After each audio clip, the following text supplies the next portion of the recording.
It's just about that time of the week. Time for the Weekly Weebs Podcast. Grab your friends, family, waifus, and husbandos, and join your favorite weebs for an exciting show of anime talk.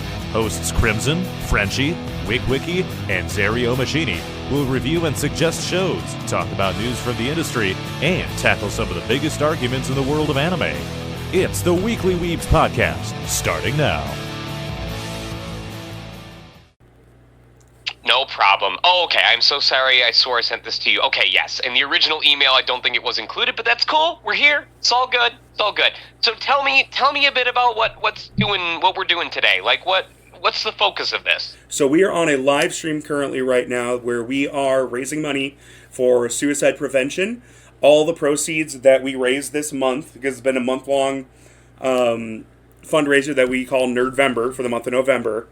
And the proceeds are split between Mission 22 for military veterans and the Trevor Project for LGBTQ youth. And all of it is about mental health awareness, talking to people that might be interested. We raffle off prizes as well for people throughout this entire live stream. And just a really good thing that we do to give back every year.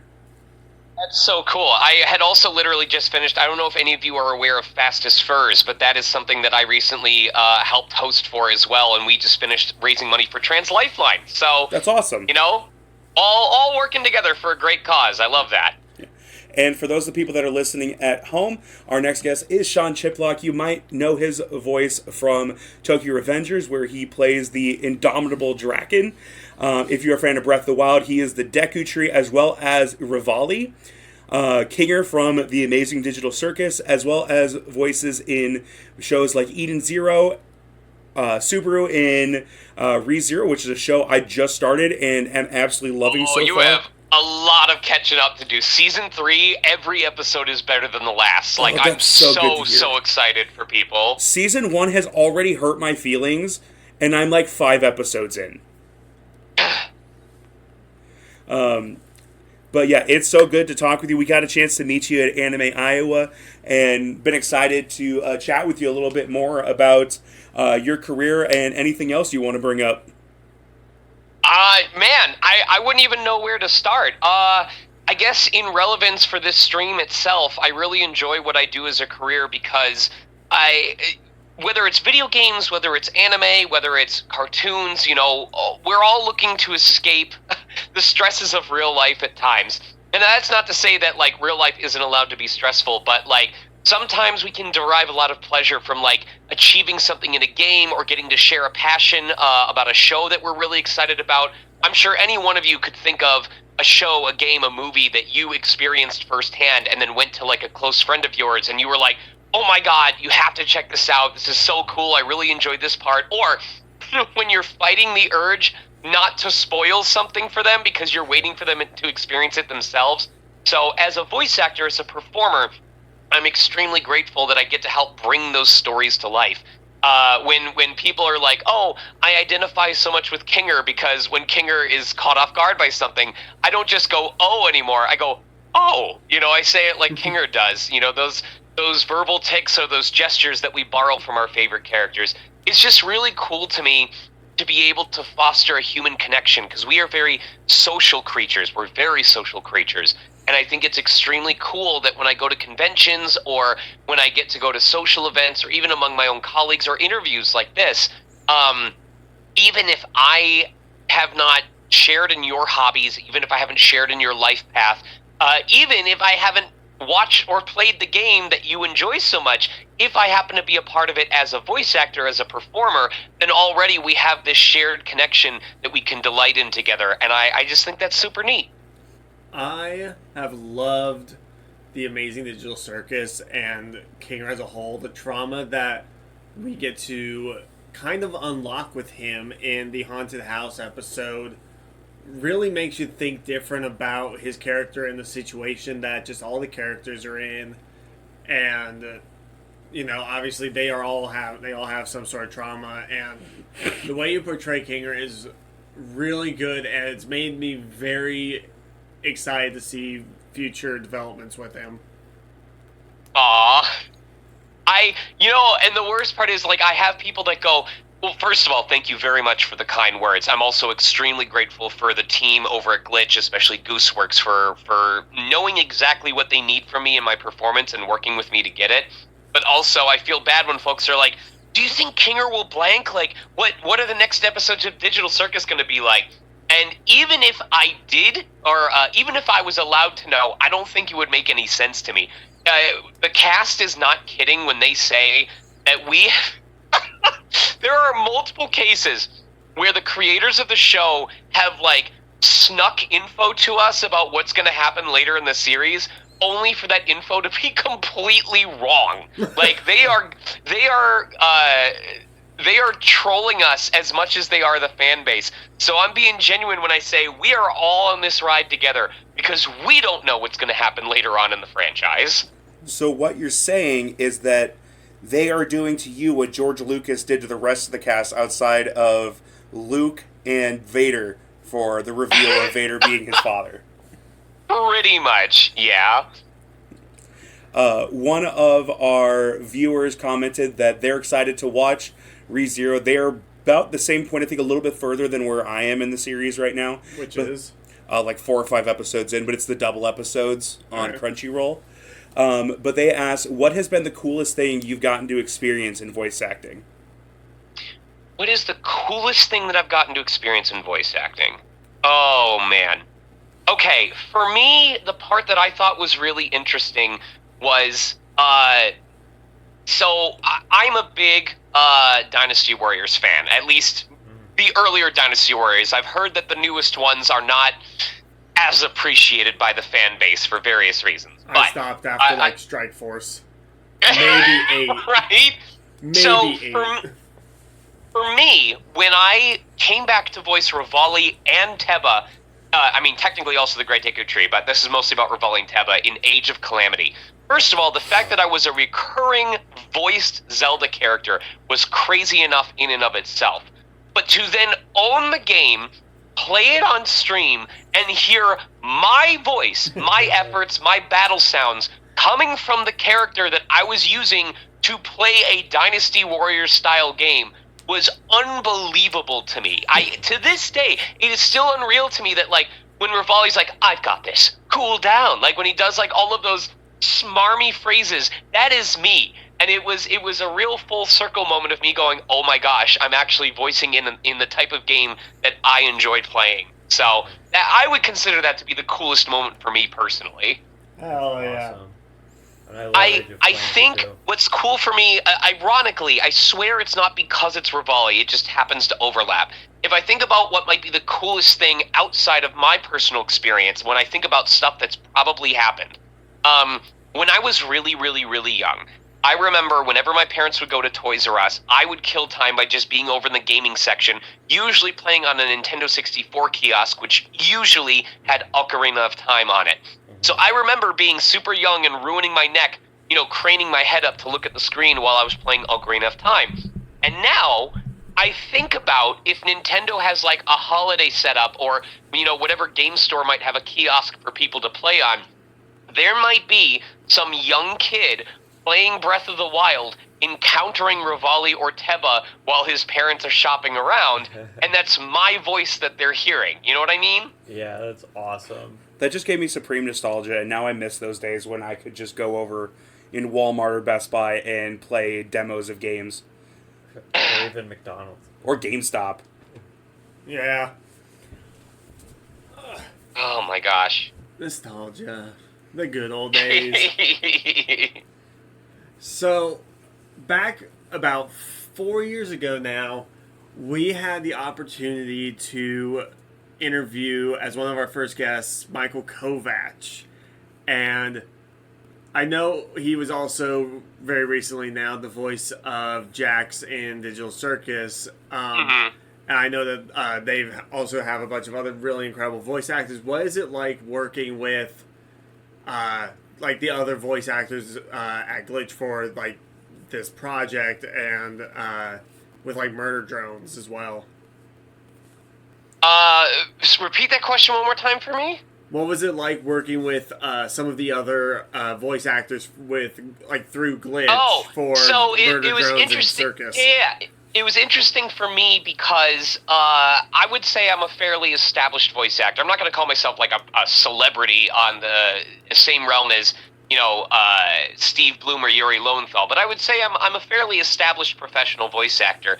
But outside of Michael, it seemed like there were a couple members of the cast where this was brand new for them. Like for Alex Rochon for the voice of Kane, that was like his first notable role that anyone knew him for.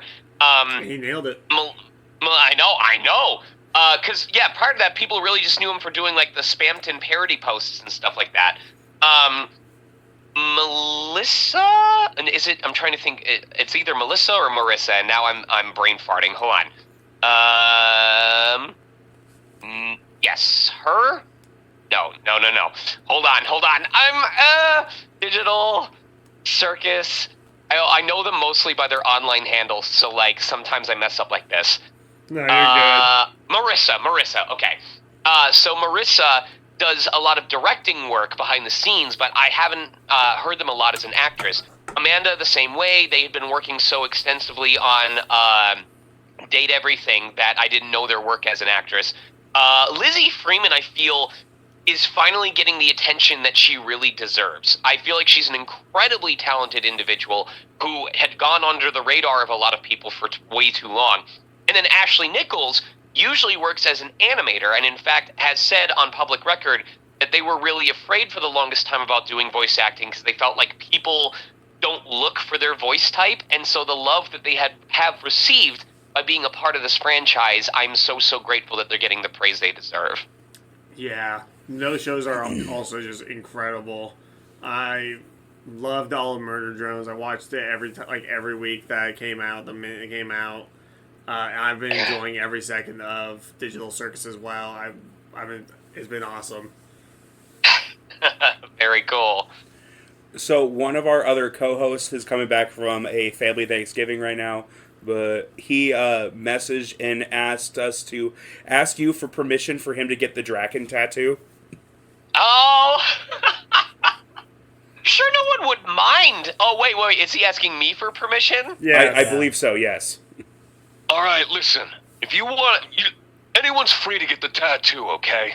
But if you want it to mean something, if you want the force of the tattoo to come into full effect, you gotta earn it, which means you gotta go outside of a church and fight 100 people and win by yourself. Now, I wouldn't recommend fighting people from the church. That doesn't tend to go over well in social media. But you need to find 10 or 100 dangerous members of society and fight them all outside of a church and win, and then you can have the pride of the tattoo. I personally do not recommend that. Do not actually do that.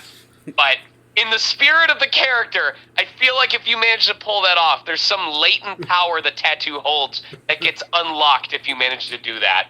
He messaged back and said #triplets. I feel like if you fight people of the church, it's just going to turn into another Kingsman moment. Yeah, he just sets up his phone like on a step and goes, "Hey stream, check this out. I'm gonna get this tattoo activated today. Let's see how quickly I can take down 100 people." He goes to fight the first person, gets decked in the side of the chin, and immediately gets knocked out. There's an old meme of someone tweeting and said, "I'm gonna go get in a fight. I'll post a video later." Like an hour later, they come back and say, "I got my ass kicked. I'm not posting that shit." It'd be great if he goes in live streaming it and he has like a counter at the bottom of the screen for how many people he knocks out. It gets negative because he gets knocked out. Krillin owned counter 1.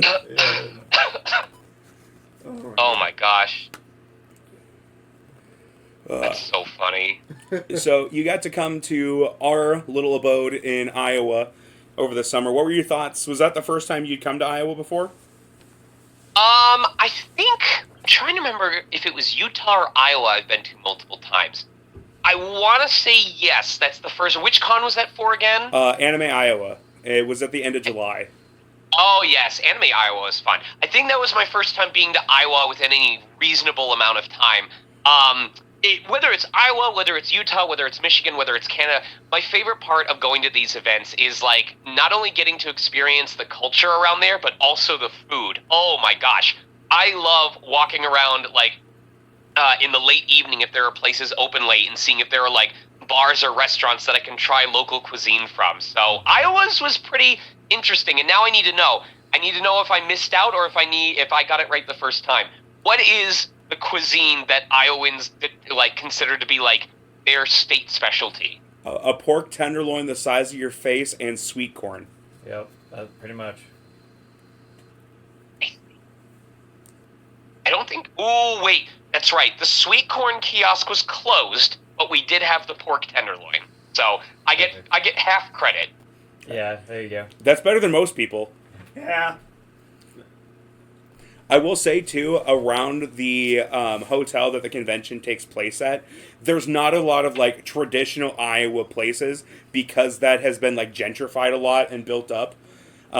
If you go a little bit further away, you can get, like, into more of Iowa City, which is where the University of Iowa is.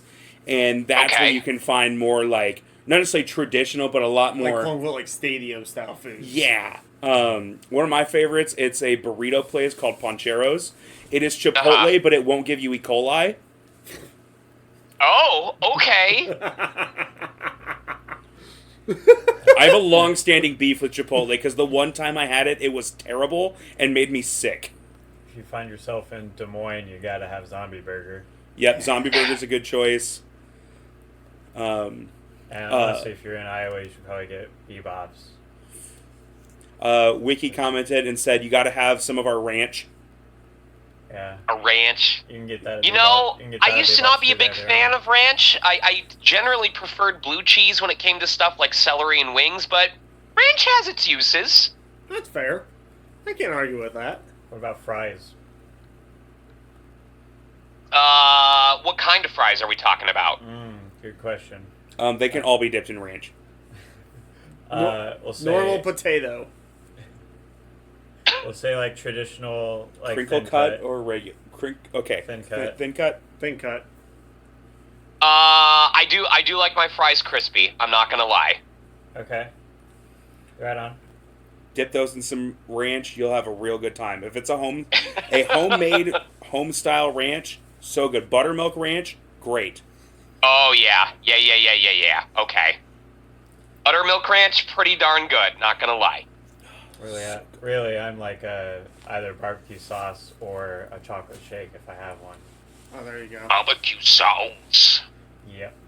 So, obviously, we're doing a suicide prevention stream and fundraiser for all of November. And as a voice actor, did you ever, or I guess just as a human being, did you ever have moments that you struggled with in life that, like, you can kind of share your story with, if you're comfortable with it, and give all some words the of time. advice? That's my secret, Cap. The stress doesn't stop. Well, I should say more accurately, the stress never fully goes away. There's periods where it's pretty light, and there's periods where it's really heavy. But so let me start by answering the question of where does it stem from. As someone who wants to continuously improve as an actor, I expect a lot of myself. So whether it's training in workshops and learning from people who are so far ahead of me and then being like, oh my gosh, I still have so long a way to go. When it's this desire to want to do well in sessions because I know that when I leave that recording booth, whatever I've recorded is going to be in the finished product, whether it's good or not. There's life stresses when it comes to like trying to make sure that I can make time for my wife because I'm super grateful to be traveling as often as I do for conventions, but that means I don't spend a lot of time at home. A big one that's been happening recently is, are you all familiar with the video game strike that's been going on recently? Yeah. Or SAG-AFTRA? Yeah, so, it's been making me nervous. At the same time that a lot of my colleagues are really hurting for work right now, the opposite is true for me. Now, I don't mean that because I'm, like, violating the strike or something like that, but it's like, at the same time that video game work, which used to be a big part of my portfolio, dried up for a while as it has been, it feels like anime work stepped in to fill that, just as a natural course of action. Around the same time that video games slowed down, I started doing Mission Yozakura, ReZero Season 3 started up. I'm trying to think of what other projects that I'm working on that are public. Let me look over my calendar real quick. Amazing Digital Circus episode 4. Amazing Digital Circus technically counts. Yes. There's a couple projects. So between being busy recording practically every day and then traveling most weekends for conventions or stuff like that, I have had very little time to play games for myself. Like, I used to do a regular thing of streaming in the afternoons, and for the last 2 months, I've told my stream community, guys, y'all, I need to focus on my work, because if I'm doing this and streaming and recording at the same time, I'm going to wear my throat out, and it's going to affect my work quality. And they've known for a while that work comes first, so everyone was super, forgiving and supportive of that. Yeah. But the point being, like, I've made no progress on stream games. I've made no progress on personal games. Like, the most recent game I finally started was Dragon Quest III, and the last time I've touched it is almost 2 weeks ago at this point.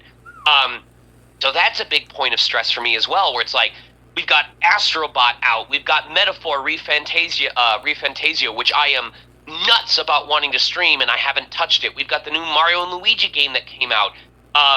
Playing Dragon Quest III has made me want to go back and finish Dragon Quest XI.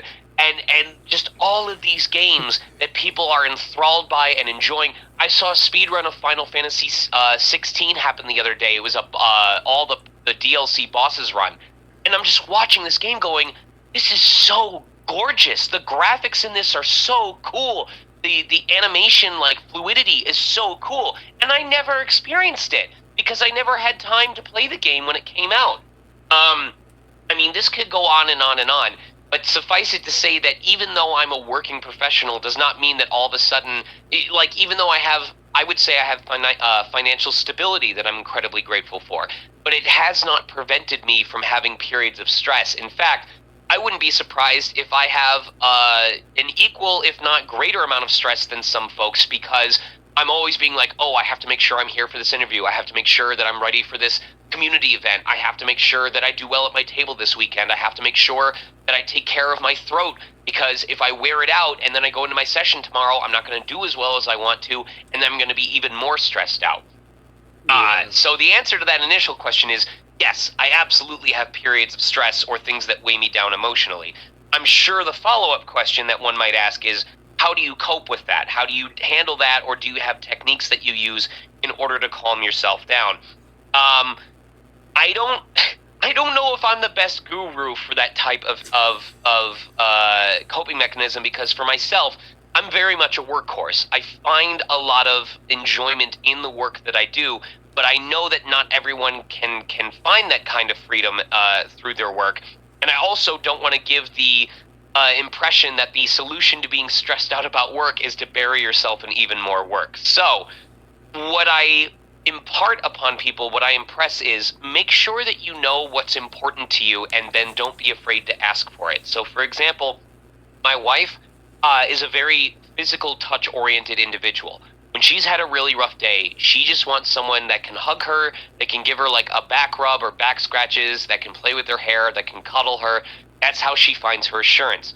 My partner is also very physically touch-oriented. In fact, we found out recently that we're really, really struggling with not getting the chance to see each other for a couple of months, because it used to be that we would manage to see each other at least once every couple of weeks or at least once a month, and that was kind of our way to recharge with each other physically, and we haven't had the chance to do that lately.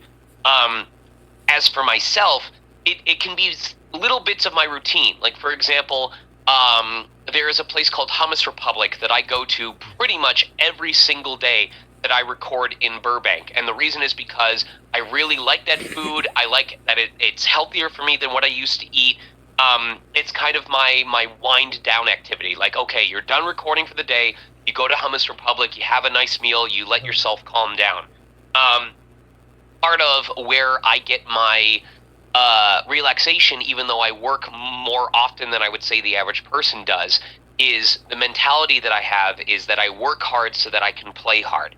By having the financial stability that I have, by having the extra funds that I have available, on those rare occasions when I just want to treat myself, whether it's buying myself a Steam Deck, or if I want to take a vacation with someone and travel somewhere, or if it's that I want to splurge a bit on a mobile game that I'm playing, being able to do so effectively free because I'm not putting myself in financial dire straits is part of how I treat myself, of like, oh, I don't have to worry about doing this or what the hidden costs are of doing something like this, because I worked hard enough that I can afford to do that without having to panic about it.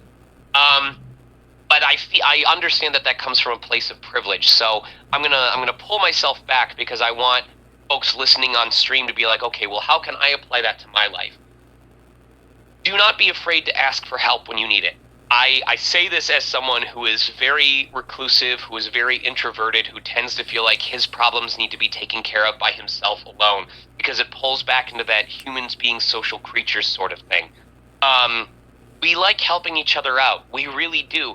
And one of the pieces of advice I was given by my partner is that I'm trying to think of what the first half was, but it was saying when you refuse someone's offer to help, you are denying them the chance to get that feel-good reward that they get from helping someone. I hope that makes sense the way that I phrased it. So obviously you don't want to become too dependent on anyone, and it is important to be able to know what you have control over. But that's another point I'm going to segue to briefly. If you truly feel like you need to reach out and ask for help from outside sources, it is not a failure upon you for asking for that help. That does not make you weaker as a person. In fact, I'm sure there are plenty of folks who think they are strong for refusing help or not asking for it, who end up suffering even more because now they're trying to deal with a situation that they don't fully understand. Yep. To go back to that point, regarding knowing when to ask for help. Oh, I'm brain farting myself. I had the perfect idea, and I was like, I'll come back to it, and now I can't think of it anymore. Let's see, I was talking about it's not a weakness when you reach out and ask for help. People enjoy. I'm sure I'll think of it eventually. As soon as we get halfway through the next question, it'll come to me again. Yeah, we actually earlier today interviewed Jess Darrow, the voice of Luisa from Encanto, and they talked about kind of the exact same thing, and it was really interesting hearing from them, while also the character they play, their entire song being based around that they can handle everything, they don't need help. That's probably one of my favorite songs, if not my favorite song of that film. Yeah. I completely agree. I'm obsessed with that song. But they said like the same type of thing, not being afraid to reach out for help, and I think that's something that's incredibly difficult for people, especially ones, like you said, that feel that they are weak if they are compromising. Just helped me remember what I was going to bring up.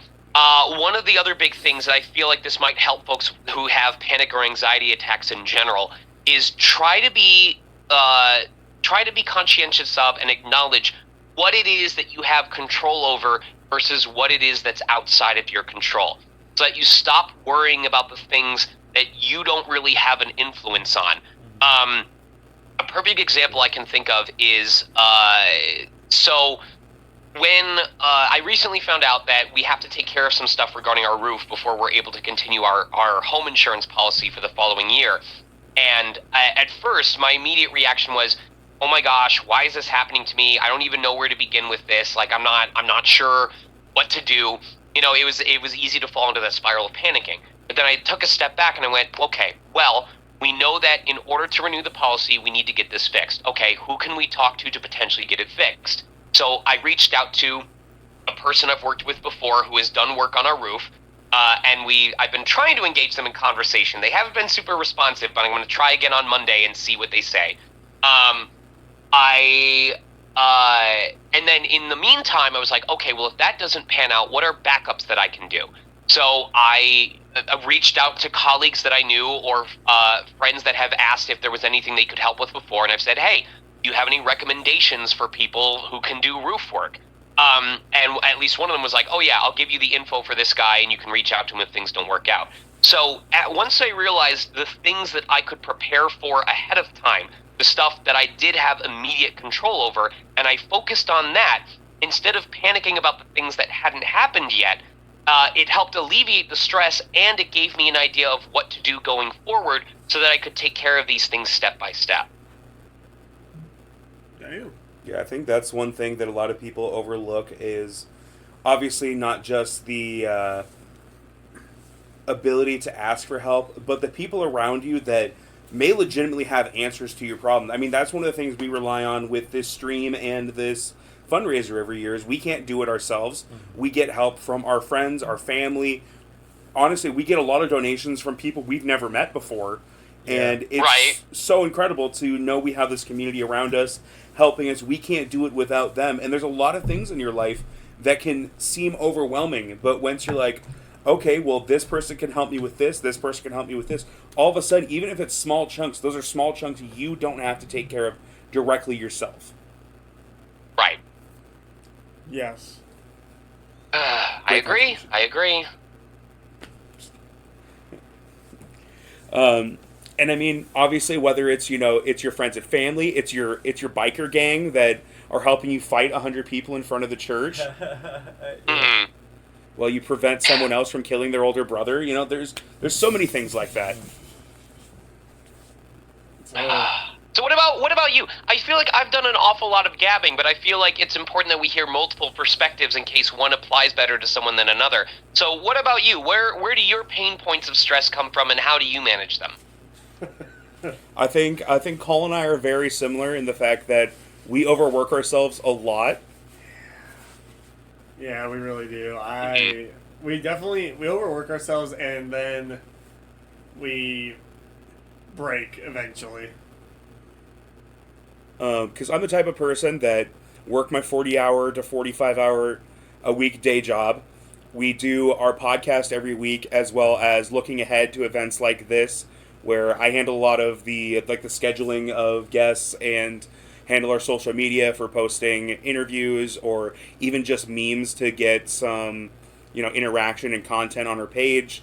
And then I also work in high school sports doing play-by-play and color commentary while also training some student interns and usually broadcast anywhere from 1 to 4 or 5 games a week depending on how busy it is. And I'm coming up on winter where you've got basketball, wrestling, hockey. I'll probably get some lacrosse in there near the end of the winter as well. It adds up very quickly to not having a lot of nights to spend with my wife and hang out with friends. Right. I think that's also having a partner who understands, your workflow and understands your lifestyle helps as well. Because while my wife does feel bad at times that we don't get to spend a lot of time together, she is someone who understands that a lot of what I do is because it brings me joy and because it makes it easier for us to afford stuff when it comes to taking care of our house. So it's all about communication as well. The people close to you and the people who love you for who you are will understand, what you need to do in order to care for yourself. And I think making sure you surround yourself with folks who are going to see you through and support you, not only in your happy times, but your tough times as well, is kind of I would call it the preventative maintenance, because no one wants to go to someone they trust in a time of need and then be turned down when they ask for that help, Yeah. Mm-hmm. What about you, Higgins? Mine is pretty similar, where I'm kind of always trying to find new things to put on my plate, and it feels like there can never be enough on it. Right. And I create a lot of visions of what I think life should be, and that's probably one of the worst things I do, because things never turn out how the ways you kind of picture them how they do. And sometimes I get into really isolationist mode when that happens, and it's hard to get out of that for me. Yeah. That kind of brings up a good point. It's actually something one of our viewers asked about. As an actor, I'm sure there's been some disappointments in roles you may not have gotten. How do you deal with something like that and not let it get you down? I know you're a very established actor, but maybe when you were beginning anything like that, that any mechanisms you use to fight off disappointment and any sort of, that sense of dread that comes with it. You're asking if there's any mechanisms that I use? Any mechanisms, or, just if there's, been a role that you didn't get, or something you tried out for, didn't get the part. Oh, that happens all the time. There's all kinds of, I cannot begin to tell you how many weeks there have been where I've like submitted 5, 10, sometimes 15 character auditions where I either go, I submitted 5 character auditions, but I feel really good about what I did for each one of them. Or times where I submit 15 character auditions and I go, some I like better than others, but there's a distinct choice for all of these, and not to get egotistical, but kind of that mentality of there is no way that one of these doesn't stick. And then I never book a single one. Like, for each success that people know, this is not exaggeration when people bring it up. For each success that I get to talk about, there's a corpse pile of like 50 auditions that I felt good about and sent off and never heard anything back from. And so it's kind of, for me, being busy enough that I don't have time to think back on them and remember them is part of how I manage it, which seems silly, but really that's the goal, is that you're busy often enough that you're not sitting there dwelling on the jobs you don't have. You're focused on the ones that you do. Because despite all of those auditions that I didn't book anything off of, I have been very, very, very busy the last 2 months. Like, if I had booked half the stuff that I didn't, I don't know where I'd find the time for it. That's how busy I've been. So it's also about being grateful for the opportunities that you do have. But in addition, I think it's extremely simplistic at the end of the day. The phrase I repeat most often is, bad times are just that. Times that are bad. Or bad days are just that. Days that are bad. Part of the reason why happiness and optimism and joy exist in the first place is because there's a contrasting emotion. There's sadness, there's despair, there's stress. You know, we need to understand one in order to understand the other. So during those times when things are a little bit more negative than usual, it's important to remind yourself that it will pass. Like all things in life, it will pass. In the same way that we are taught to cherish good moments because they're not going to last forever, we also somehow fail to remind ourselves that it's not worth dwelling on the negatives because those will also be over eventually. Damn, that hit hard. Yeah, I do. And you know, there's got to be that sense of optimism. Like you say that you can send out 15 a week, and there's one that you're super excited about. One of our other questions the same person asked is there any like anime or project out there that it would be a dream for you to get to work on and be part of? For me, did you say anime or any project in general? In general, they specifically asked anime, but yeah, any project in general that you would love to get your chance to either voice or just work on in general. For me, I don't know if any, I swear they said they're working on a new entry, but I don't know when it's going to come out or especially if it would have any dub. But I've told people that I'm a huge, huge fan of dungeon crawlers, and for myself, Etrian Odyssey is like the cream of the crop when it comes to games. Like I'm so excited that the Origins trilogy came out on Nintendo Switch because I finally got to stream that for folks. So if a 6th Etrian Odyssey mainline game came out, and if it were dubbed, I would kill to be a voice on that. Like that is, nice. I try not to say, oh, here's a franchise I'd like to be a part of, here's a game I'd like to be a part of, because like, you know, I've done auditions for Pokemon. I did auditions for the new Pokemon series, and I didn't book any of them despite having at least half a dozen attempts. And I feel like if I had had the mentality of, oh my gosh, I would be so excited to work on a main Pokemon animated series, that it would have just been cause for like a massive amount of stress if I got the opportunity and quote unquote failed at it somehow. So rather than setting myself up for disappointment, you know, I mostly go, I'm gonna just do the best job that I can on anything, and because you don't know where opportunity is gonna come from. There are projects that I was so certain were gonna be a big deal when they became public knowledge that didn't. And then there are projects like Danganronpa and Digital Circus where I was like, you know, I'm sure we'll have a niche community, but yeah, I'm not going to put too much stock into it. And then I was blown away by the kind of audience that it got. So I try not to attach myself too much to any one franchise or IP because new stuff is always being created, or things that weren't popular at first might become cult classics. Rocky Horror Picture Show being a perfect example of that. Idiocracy being another perfect example of that. I love that movie so much. There you go. And at the end of the day, it's also because every project I work on is going to be someone else's favorite. For some folks, it's going to be 999. For some folks, they know me as Guido Mista. Some folks know me from ReZero. A lot of folks know me from Kinger. And so I don't ever want to like have the mentality of, oh, well, yeah, this project was okay, but my personal favorite that I enjoyed working on was this, because that denies the other person the chance to have their bonding moment with me, you know? Well, that makes sense. That's awesome. Yeah, I like that a lot. Higgins, for context, with Digital Circus, what he was saying about there was a lot of people that liked it. There was 359 million views in the last year on just the pilot. Nice. That's insane. Yeah. That's awesome. Glitch knows how to put out some really good projects. Hopefully it gets the like Hell of a Boss has been love. It has been. Literally. I've seen a lot of people that have been enjoying like Has Been Hell of a going to watch Murder Drones and Digital Circus. Well, there's an artist that I absolutely love.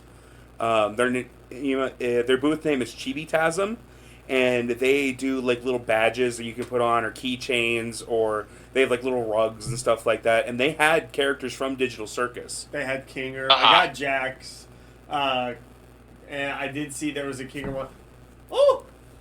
We just got a $25. Sorry, I was refreshing our GoFundMe, and we just got another $25 donation as I was in the middle. Oh, of that's cool. We are officially at $3,000 on our GoFundMe, with another $200 in our Venmo. We are less than $400 away from $10,000 raised over our 4 years doing this. Thank you, Hannah. Hell yeah. Yeah, thank you, Hannah Moritz. If you want to be entered into any raffles, I'll message her after the. Yeah, definitely. I've known Hannah for years. We went to college together. Oh, nice. there you go. Perfect. Do you remember our first anime Iowa? The girl that dressed as the Charizard, that had the wings up. That was her. Huh. Yeah. But yeah, this has been an incredible month for us. We do a kickoff event at the beginning of the month where there's a rec center here in town that my wife works for the person that owns it. And we get to use it for free for this event because she works there. And it's got like a full arcade. It's got mini golf outside, a full service kitchen, a basketball court. We play dodgeball every year. And we raised like $1,700 there. In that one day. Amazing. It was. Oh my gosh. Yeah. We raffle off prizes. We had a bunch of like baskets that people donated that had like different, self-care packages or movie baskets. There was a trading card one that was a bunch of like Lorcana, Magic, Pokemon cards. Another one was like a goodies basket that had like baked cookies, cowboy candy, salsa, stuff like that a friend of ours makes. And it's just stuff like that. This year we're raffling off a signed bottle of Melee vodka that's signed by Jason Momoa. And our other huge ticket item, there's a local tattoo artist that Cole and I both go to that the last 3 years donates a $300 gift card. And that has raised us almost like $1,000 this year of people entering for raffle prizes on that. Yeah. It's crazy. If we can get a couple like bigger donations the rest of the day or just a bunch of smaller ones, we could hit $10,000. I might actually cry. Yeah, if we hit 10,000 over the entirety of us doing this today, I would lose my mind. I think we need to make these folks cry, chat. I think we can do this. With our combined efforts, we can make a grown man cry. It doesn't make 3 grown men cry. It doesn't take much. Super already almost made me cry during ReZero trying to save everyone in the first couple episodes. Yeah. And then him popping back up after he died, and no one remembered him when he was I can never remember her name, but the person he was trying to get the sigil back for. Yeah, and then he just wakes up and scares the crap out of the girls. Killed me. It was so funny to me, their reaction. I love this show already, and I still have 2/3 of season 1 and all of season 2 and 3. That's incredible. Wickard said 4 grown men. True, but I don't think you would cry, Wickard. I think you'd somehow find a way to rip your shirt off and scream. That's a fair assessment. That's him crying. That's his inner Draken. Yeah, there you go. That's how he earns the tattoo. Yeah. That's too Loki, funny. get back over here. Yeah. So how do you approach like all these different characters? Because obviously Draken is the big tough guy. Subaru kind of like that timid at first high schooler, but then starts to kind of grow into himself. Right. Rivali has that gusto to him. How do you approach these different roles with your preparation? Well, for myself, it's often just the way I approach is I go, okay, well, what things about this character do I identify with, and what things are different to me? So for Rivali, like, maybe the fact that he takes on a lot of stuff for himself because he doesn't look for help from others. Subaru also does that to some extent. That is something that I can identify with. But then I also look at, well, what makes them different? How do they express themselves? Part of why it's fun being an actor is because I get to play pretend, I get to be these things that I may not be in real life and say, well, what would it be like if I was like this instead? Or how might a character who is like this act, and how can I embody this through my voice? So it's fun to play pretend in that regard.